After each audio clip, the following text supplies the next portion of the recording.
Welcome to Revelation Unraveled. I'm your host, William Tapley, also known as the third eagle of the apocalypse and the co-prophet of these end times. Several of my subscribers have asked me to talk about, first of all, why the one world religion will be Protestant in nature, and secondly, how we as Catholics must flee this abomination. And as you know, Pope Francis, on the 21st of April, allowed a woman in Argentina, who is married to a divorced man outside the church, to receive Holy Communion. And I believe the entire church will adopt this policy in October, at least as an option.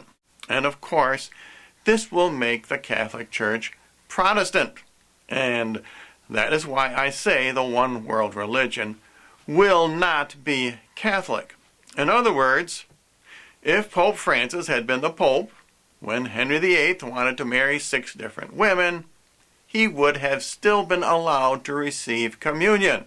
He would not have been excommunicated.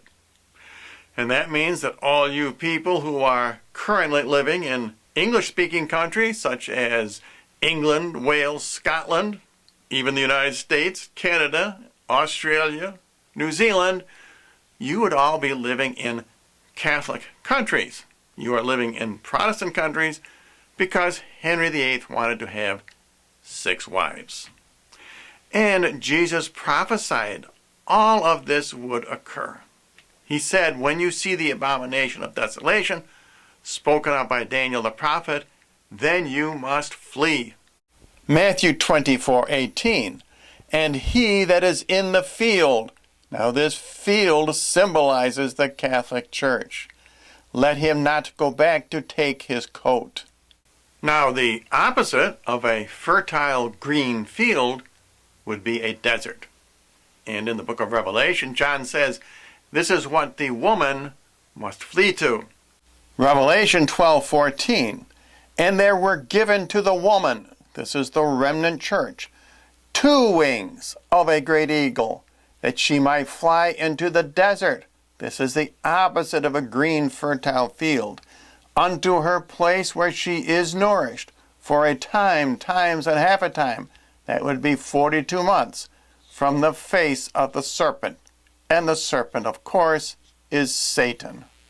Notice John says, on the 2 wings of an eagle. That means the 2 wings must be different. And there have been quite a few interpretations of what John is talking about. Some say they represent the Old and the New Testaments. Some say they represent the 2 witnesses, Enoch and Elijah.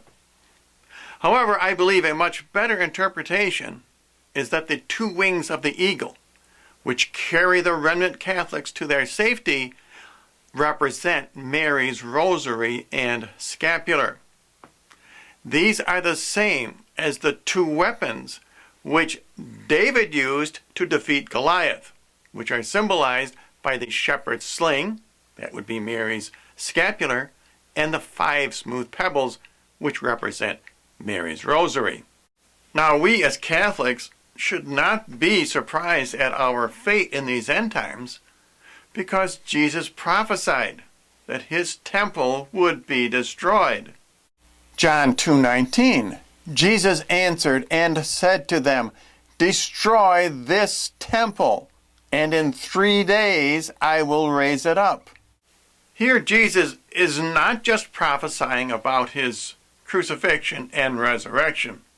He is also giving us an end times prophecy about his temple, in other words, his body, the church, which will be destroyed for 3 days. In other words, 3 years.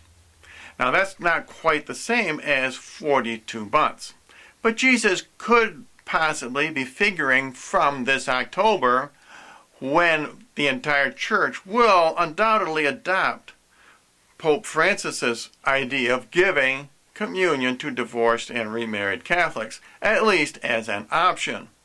And now this prophecy of the remnant Catholics fleeing from the temple of God, which is the church in the end times, is also found in Revelation. Revelation 11:1. And there was given me a reed like unto a rod, and it was said to me, Arise and measure the temple of God. This is the same temple Jesus is talking about. In the end times, this is the Catholic Church. And the altar, and them that adore therein. Those who adore in the end times are the remnant Catholics. But the court, which is without the temple, cast out and measure it not, because it is given unto the Gentiles. This is what Jesus means when he says it will be destroyed. And the holy city they shall tread under foot 42 months. Now the holy city in these end times is not Jerusalem. The holy city refers to Rome, because it is the headquarters of the Roman Catholic Church. The great city in Revelation 11 refers to Jerusalem, because in the end times, Jerusalem will be a Sodom and an Egypt. It will become the eventual capital of the Antichrist. And now Daniel also talks about the remnant Catholics fleeing their church. Daniel 12, verse 7. And I heard the man that was clothed in linen, that it should be unto a time, times, and half a time. That is the same as the 42 months. And when the scattering of the band of the holy people shall be accomplished, the holy people refer to the remnant Catholics. And their scattering means they must leave the externals of the Catholic Church. All these things shall be finished, and that refers to Armageddon. And Daniel talks about the same thing in chapter 10, verse 7. And I, Daniel, alone saw the vision, for the men that were with me, this refers to the remnant Catholics, saw it not, but an exceeding great terror fell upon them, and they fled away and hid themselves. This sounds very much like the early Christians fleeing into the catacombs. Several of my Catholic subscribers have asked me, when I flee the church, should I join a Protestant denomination? But that would be like jumping out of the frying pan into the fire. As I said, the one world religion will be Protestant in nature, even though it will be headed up by Pope Francis. Now, you may not have to flee into the desert immediately. It's possible that your own parish priest may not apostatize. It's possible he will be among those whom the false prophet, Wormwood, does not make bitter. And, of course, we need to remember that when the Antichrist takes over, there will only be two denominations, so to speak. Those who take the mark and those who refuse. And those who refuse will all be forced into a spiritual desert and very possibly a physical desert as well. And if you would like more information, and if you would like to know how to unseal the great prophecies of Daniel, please visit my new thirdeaglemedia.com website.